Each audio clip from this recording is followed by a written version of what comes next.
नमस्कार, मैं ज्योति श्रीवास्तव और आप देख रहे हैं सी न्यूज भारत। वक्त हो चुका है बुलेटिन का।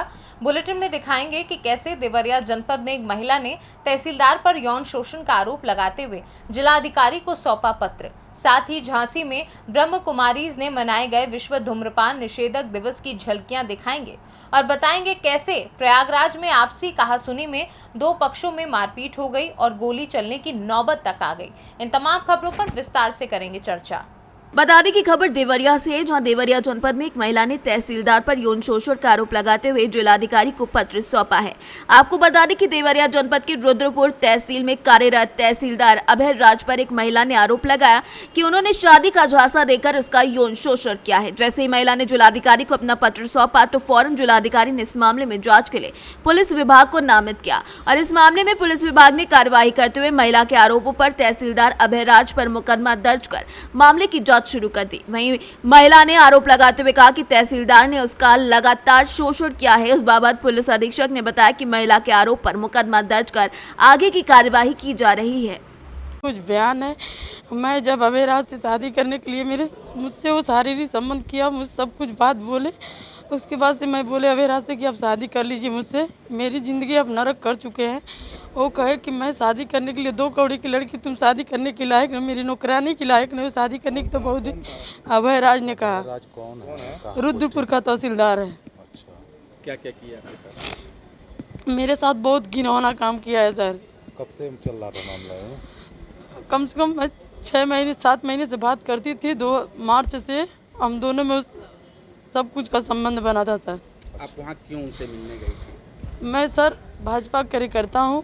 मैं सारी महिलाओं का और पुरुष का जिन लोगों का काम नहीं होता है, मैं तहसीलदार अभयराज। अब सर मैं प्रार्थना पत्र डीएम साहब के पास भेजी थी। डीएम साहब के पास से सीओ साहब के पास गया। सीओ साहब बोले कि आपको जांच पड़ताल करना था, तो मैं सर वहाँ कल बयान देने के लिए गई थी। बयान दे करके जैसे आई मैं, उसी तरह से अभयराज तहसीलदार ने मुझे वहाँ से खिंचवा करके अपने ऑफिस में ले लिए। एक एफिडेविट के तरह 3-10 का स्टाम्प लेकर के पहले से फॉर्म भरे थे, उसके बाद से उस कागज़ पर साइन करवा करके झूठा वो कर रहे हैं कि तुम ऐसे करोगी तो मैं तुम्हें जान से मरवा दूंगी, कोई तुम्हें बचाने लायक नहीं रहेगा। ये जनपद देवरिया में रुद्रपुर थाना क्षेत्र का प्रकरण है, जिसमें एक महिला ने रुद्रपुर तहसील में कार्यरत एक अधिकारी के खिलाफ शादी का वादा करके यौन शोषण करने, मानसिक उत्पीड़न करने और इस तरह के कतिपय आरोप लगाए हैं, जिनके संदर्भ में जो तहरीर प्राप्त हुई है उसके आधार पर रुद्रपुर थाने पर सुसंगत धाराओं में अभियोग पंजीकृत कर लिया गया है और अग्रिम विधिक कार्यवाही की जा रही है। देवरिया से सी न्यूज संवाददाता ज्ञानेंद्र नाथ मिश्र की रिपोर्ट। खबर झांसी से है, जहां प्रजापति ब्रह्म कुमारीज ईश्वरीय विश्वविद्यालय शाखा विश्व शांति भवन गंज मऊरानीपुर सेवा केंद्र द्वारा विश्व धूम्रपान निषेधक दिवस के अवसर पर भारत सरकार और ब्रह्मा कुमारीज संस्था द्वारा चलाए जा रहे मेरा भारत व्यसन मुक्त भारत अभियान मनाया गया। कार्यक्रम संयोजिका राजयोगिनी बीके चुत्रा बहन जी सेवा केंद्र इंचार्ज ने कहा कि आज बच्चे और युवा पीढ़ी सभी नशे की आदत के गुलाम बन चुके हैं, जिससे अनेक बीमारियां और दुर्घटनाएं बढ़ती जा रही हैं। जिस घर में कोई भी सदस्य नशे का गुलाम बन जाता है, उस घर में सुख शांति नहीं रहती। उन्होंने कहा कि धूम्रपान को बढ़ावा अपनी मौत को बुलावा देने जैसा है। इस दौरान बीके वरदानी, बीके दीक्षा, आशीष गुप्ता, कल्याण पटेल, अशोक प्रजापति समेत कई लोग मौजूद रहे। झांसी के मऊरानीपुर से सी न्यूज संवाददाता चंदू रायन की रिपोर्ट। खबर झांसी से, जहां झांसी के कस्बा समतन में निर्जला एकादशी और राजमाता अहिल्याबाई होलकर की जयंती पर बाबा महाकाल सेवा समिति एवं विश्व हिंदू परिषद ने संयुक्त रूप से अग्गा बाजार पर शरबत और शीतल जल का वितरण किया। वहीं पाल समाज के द्वारा भव्य जुलूस निकाला गया। जुलूस में रथ पर विराजमान राजमाता की प्रतिमा पर मोनू नगाइच और चंद्रशेखर पाल द्वारा माला और श्रीफल अर्पण किया गया और जुलूस को संपूर्ण कस्बे में भ्रमण कराया गया। झांसी से सी न्यूज संवाददाता शुभम त्रिपाठी की रिपोर्ट। खबर प्रयागराज से, जहां प्रयागराज जिले के सराय ममरेज थाना अंतर्गत जंगाई बाजार स्थित भारतीय स्टेट बैंक ऑफ इंडिया के समीप बुधवार को शाम में 5:15 बजे आसपास दो पक्षों में युवकों में अचानक कहासुनी होने लगी। देखते ही देखते एक युवक ने तमंचा निकाला और दूसरे को गोली मार दी, जो सड़क पर गुजर रहे गरीब मजदूर ई रिक्शा चालक की कमर में जा लगी। गोली चलने से बाजार में भगदड़ मच गई। घायल मजदूर सराय ममरेज थाना क्षेत्र स्थित जलालपुर गांव निवासी भाईलाल यादव मौके पर ही गिर पड़ा और तड़पने लगा। इस बीच विवाद कर रहे दोनों पक्ष मौका पाकर भाग निकले। मौके पर पहुंचे सराय ममरेज एसएचओ तरुणेंद्र त्रिपाठी, जंगई पुलिस चौकी प्रभारी सुधीर कुमार पांडे ने गंभीर रूप से घायल को एम्बुलेंस से प्रतापपुर सामुदायिक स्वास्थ्य केंद्र भेजा, जहां से प्राथमिक उपचार के बाद प्रयागराज उसे रेफर कर दिया गया। सराय ममरेज पुलिस सीसीटीवी फुटेज के आधार पर आगे की पड़ताल कर रही है। प्रयागराज से सीनियर संवाददाता रणविजय सिंह की रिपोर्ट।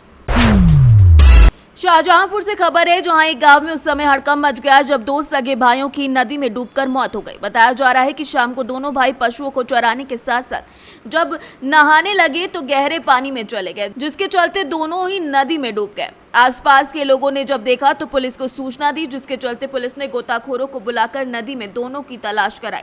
कई घंटों की कड़ी मशक्कत के बाद दोनों की लाशें बरामद कर ली गई हैं। फिलहाल पुलिस ने दोनों के शवों को निकालकर पोस्टमार्टम के लिए भेज दिया है। ये पूरी घटना सेराउमऊ दक्षिणी के नौगावा गांव की बताई जा रही है। इस घटना के बाद पूरे गांव में कोहराम मचा हुआ है। शाहजहांपुर से सीनियर संवाददाता राजू यादव की रिपोर्ट।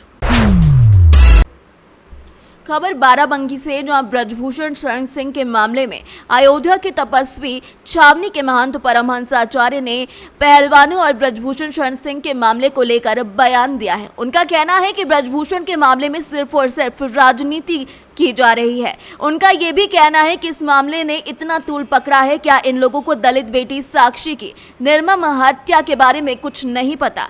आइए आपको सुनाते हैं कि आखिर महंत जगत गुरु परमहंस आचार्य ने क्या कुछ कहा। ब्रजभूषण शरण सिंह के ऊपर जो महिला पहलवानों ने आरोप लगाया, इस पर आप क्या चाहते हैं, क्या करना चाहेंगे? देखिए, जो ब्रजभूषण शरण सिंह के ऊपर जो पास्को लगा है, उसमें जिस लड़की का नाम लिया जा रहा है उसका चाचा का बयान अभी आया है कि वो लड़की जो है तो नाबालिग नहीं है, 20 साल की है। तो ये पूरे मामले के पीछे छानबीन चल रही है, लेकिन इसमें सिर्फ राजनीति है। और वहाँ जो है 2024 चुनाव प्रभावित करने का जो है वहाँ जो खाप पंचायतें जुट रही हैं, टिकैत इत्यादि जुट रहे हैं। आखिर हम ये पूछना चाहते हैं कि वो जितने लोग वहाँ इकट्ठा हो रहे हैं, चंद्रशेखर रावण इत्यादि, क्या इन लोगों को उस नाबालिग दलित बेटी साक्षी की जो निर्मम हत्या हुई है, इस पर इनका जो है तो कोई संवेदना नहीं आई, इनका कोई ट्वीट नहीं आया, क्योंकि वो मुस्लिम समुदाय से है। इनको जो है सिर्फ वोट की राजनीति करना है। इसलिए देखिए, अपराध करने वाला चाहे कोई भी हो, किसी समुदाय से हो, किसी धर्म से हो, अपराधी अपराधी होता है। लेकिन जो राजनीतिक भेड़िए हैं ना, ये सिर्फ अपनी सत्ता के लिए देखते हैं कि इनकी सत्ता के लिए वोट न प्रभावित होने पाए, चाहे जो है बेटियां बलि चढ़ जाएं। ब्रजभूषण शरण सिंह के ऊपर जो आरोप लगे हैं उसकी भाई मैं तो कुछ नहीं कर सकता हूं। जांच चल रही है, जांच में जो आएगा, उन्होंने तो कह दिया है कि हर तरह की जांच के लिए मैं तैयार हूं। और उन्होंने स्वयं बयान दिया है कि अगर मैं दोषी पाया जाऊं किसी भी जांच में तो मुझे फांसी पर टांग दो। तो मेरा कहना है कि निर्दोष को सजा नहीं होना चाहिए, और अगर कोई दोषी है तो चाहे वो कोई भी हो, बचना नहीं चाहिए। बाराबंकी से सीनियर संवाददाता विजय सिंह की रिपोर्ट। खबर बाराबंकी से है। बता दें कि वन रेंज रामनगर की तहसील सिरौली गौसपुर थाना सफदरगंज में प्रतिबंधित पेड़ों की कटान हमेशा सुर्खियां में बनी रहती है। बता दें कि वन रेंज रामनगर के ग्राम औलिया लालपुर बनकुटी में देश राजपुत्र सियाराम के खेत में 3 प्रतिबंधित आम के पेड़ वन विभाग, पुलिस और लकड़ कट्टों की मिलीभगत से काटे गए। ऐसा प्रतीत होता है कि सरकार चाहे जितने नियम कानून बना ले, लेकिन वन विभाग के कर्मचारी अधिकारी उसका पालन न करके अमीर होने के चक्कर में लगे रहते हैं। चोरी से प्रतिबंधित पेड़ काटे जा रहे हैं और वन विभाग को सूचना मिलती है तो लकड़ कट्टों पर कार्यवाही के बजाय उनको बचाने के चक्कर में लग जाते हैं। बताया जा रहा है कि अगर प्रतिबंधित पेड़ों की कटान की बात जिले में बैठे वन अधिकारी डीएफओ से की जाए तो अवैध कटान रोकने के बजाय वो कार्यवाही की दुहाई देने लगते हैं। बाराबंकी से सीनियर संवाददाता विजय सिंह की रिपोर्ट। खबर बुलंदशहर से, जहां एक ही गांव में 4 मंदिरों की मूर्तियां खंडित किए जाने पर भारी रोष है। अज्ञात अराजक तत्वों द्वारा माहौल बिगाड़ने के इरादे से इस घटना को अंजाम दिया गया। बता दें कि घटना के बाद ग्रामीणों में बहुत रोष है। भाजपा कार्यकर्ता और हिंदू संगठन मौके पर पहुंचे हैं। सूचना के बाद तमाम पुलिस और प्रशासनिक अधिकारी भी मौके पर मौजूद हैं। यहां तक कि पीएसी भी बुलाई गई है। एडीएम और एसपी ने ग्रामीणों को जल्द दोषियों को पकड़ने का भरोसा दिलाया है। साथ ही साथ एहतियातन गांव में भारी पुलिस बल को तैनात किया गया है। खुलासे में कई टीम लगाई गई हैं। गुलावटी के बराल गांव में 4 अलग अलग मंदिरों में मूर्तियां खंडित पाई गई हैं। क्या नाम है भैया आपका? अमित तोमर। आज बराल में आप लोग एकत्रित हैं, क्या पूरा मामला है? हमारे गांव में अभी 4 मंदिरों में मूर्तियां तोड़ी गई हैं। असामाजिक तत्वों द्वारा रात्रि में जो मूर्तियां तोड़ी गई हैं, सुबह जब लोग हमारे यहाँ पूजा करने आए मंदिरों पे तब जानकारी हुई है और सभी लोग यहाँ पे एकत्र हो रहे हैं। तो क्या इसके बाद आपने पुलिस को सूचना दी? जी, गुलावटी थाना को सूचना दे चुकी है। इंस्पेक्टर साहब मौके पे आए हैं और शिकायत हमारी दर्ज हो गई है। तो क्या कार्रवाई का आश्वासन आपको इंस्पेक्टर साहब ने दिया है? अभी कोई आश्वासन नहीं है। अभी सीओ साहब भी मौके पे पहुँच रहे हैं और भी अधिकारी मौके पे आ रहे हैं। अब सब अधिकारी जब मौके पे आ जाएंगे उसके बाद पता चलेगा किस तरीके से जो कार्रवाई होती है। बुलंदशहर से सीनियर संवाददाता नितिन सिंह राजपूत की रिपोर्ट। खबर पीलीभीत से है, जहां ग्राम पंचायत हरदासपुर विकासखंड अमरिया में अधिशासी अभियंता जल निगम ग्राम पीलीभीत द्वारा ग्राम पंचायत में भारत सरकार की महत्वाकांक्षी परियोजना जल जीवन मिशन की समस्त स्पोर्टिंग एजेंसियों का अचानक निरीक्षण किया गया। साथ ही जिसमें ग्राम के प्रधान सुलिंदर सिंह, सुखविंदर सिंह, डॉक्टर रंजीत सिंह, नरेंद्र सिंह, पूर्व प्रधान जलदिंदर सिंह, हरप्रीत सिंह और समस्त सम्मानित सदस्यों के साथ गोष्ठी का आयोजन भी किया गया, जिसमें ग्राम पंचायत के सम्मानित सदस्यों के विचार सुने गए, जिसमें मनीष गंगवार, अधिशासी अभियंता, सहायक अभियंता मनोज वर्मा, सहायक अभियंता अफीक अहमद समेत कई लोग उपस्थित रहे। पीलीभीत से सीनियर संवाददाता देव कुमार की रिपोर्ट। खबर उज्जैन से, जहां खाचरौज धाकड़ समाज के सैकड़ों युवा बुधवार दोपहर 3 बजे के लगभग पुलिस थाने पर टीआई रविंद्र यादव के खिलाफ और पुलिस प्रशासन की गुंडागर्दी नहीं चलेगी की नारेबाजी करते हुए नजर आए। खाचरौज थाना का घेराव कर लिया गया। एक बार फिर टीआई रविंद्र यादव की कार्यशैली का विरोध देखने को मिला, जिसमें यहां तक पुलिस स्टाफ भी मौजूद रहता है। पूर्व में भी पत्रकारों के द्वारा शिकायत की गई थी। टीआई यादव माफी भी मांग चुके हैं। बुधवार को टीआई के विरोध में पुलिस अधीक्षक उज्जैन के नाम एसडीओपी पुष्पा प्रजापति को ज्ञापन देकर खाचरौज थाना टीआई रविंद्र यादव को निलंबित करने की मांग करने लगे। एसडीओपी पुष्पा प्रजापति ने धाकड़ समाजजनों से ज्ञापन लेकर निष्पक्ष जांच का हवाला देकर घेराव समाप्त करवाया। इस पूरे मामले पर संयोजक भाजपा विधि प्रकोष्ठ जिला उज्जैन लोकेंद्र मेहता ने क्या कुछ कहा, ये आपको सुनाते हैं। मैंने 24 समाज के व्यक्तियों पर प्रकरण दर्ज किया और उनके 4 लाख रुपए छुड़ा ले जबरदस्ती, और कोर्ट में पेल जुलूस निकालने का तैयार हो गया था। कौन सी धारा जिसमें आप जुलूस निकालोगे? क्या मेरी धाकड़ समाज क्या गुंडा समाज है? कोई अपराध किया इन्होंने? कोई दादागिरी पहलवानी करी है? किसी पे अवैध वसूली करी है? अरे भैया, जो अपराधी उसको वसूलो। प्रदेश की सरकार ने ये नहीं बोला है आपको कि आप सामान्य व्यक्ति को पकड़ के उसको वसूली कर लोगे आप? हमारा प्रश्न आपसे कि भाजपा सरकार में आपके समाज के लोगों को इस तरह प्रताड़ित कर रहे हैं, क्या टीआई पे कार्य चाहते हैं आप? हम टीआई को निष्कासित करना चाहते हैं। मैंने अभी एसपी साहब से बात की है, मैंने डीजीपी साहब से बात की, मैंने आईजी साहब से बात की है।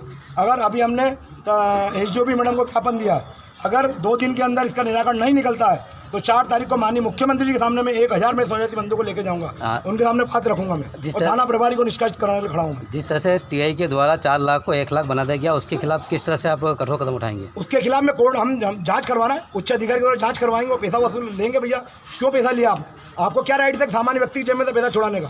आप चाहोगे किसी को जुआरी बना दोगे, आप चाहोगे किसी को सटोरी बना दोगे, आप चाहोगे उसको नशेड़ी बना दोगे? कौन व्यक्ति जुआरी है मेरा समाज के अंदर? आपकी मांग है कि टीआई को निष्कासित करके पैसा वापस निष्कासित किया जाए और मेरे समाज का जो 4 लाख रुपया है वो वापस दिया जाए। नहीं होता है तो हम उग्र आंदोलन करेंगे।